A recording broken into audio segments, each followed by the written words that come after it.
আজ all India Trinamool কংগ্রেসের পক্ষ থেকে রাজ্যের মহিলা কংগ্রেস সভানেত্রী পদের জন্য আমাকে মনোনীত করার জন্য আমি আন্তরিকভাবে ধন্যবাদ জানাই আমার নেত্রী মমতা বন্দ্যোপাধ্যায়কে। আমি ওনার প্রতি কৃতজ্ঞ যে ওনার মনে হয়েছে আমি এই এত বড় দায়িত্ব সামলাতে পারব। আমি মনে করি এটি অত্যন্ত গুরুত্বপূর্ণ এবং দায়িত্বশীল একটি পদ। একজন বিধায়ক হওয়ার সঙ্গে সঙ্গে আমার মনে হয় পুরো রাজ্যের আপামর মায়েদের, বোনেদের এবং মহিলাদের জন্য কাজ করার এটি একটি নতুন দরজা।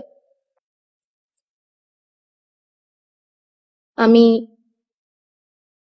আজকে অবশ্যই স্মরণ করতে চাই চন্দ্রিমাদির কথা, যিনি এতগুলো বছর ধরে অত্যন্ত নিষ্ঠার সঙ্গে মহিলা সভানেত্রীর রাজ্যের যে পদ সেটি সামলেছেন।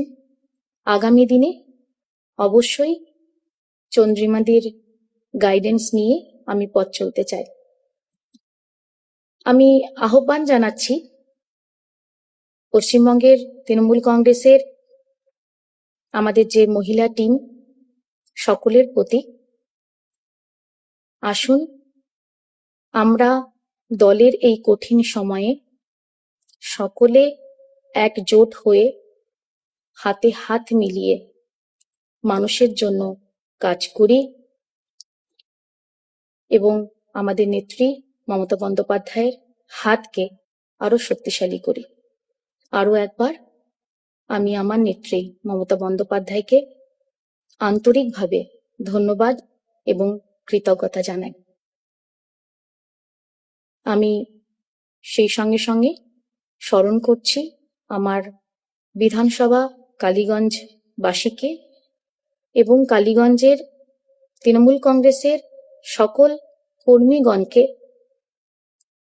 কোথাও না কোথাও আজকের এই পাওয়ার পেছনে আপনাদের যে অবদান সেটা সত্যিই অনস্বীকার্য।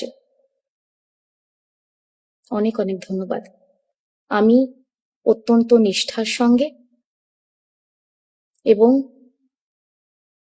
অত্যন্ত দায়িত্বের সঙ্গে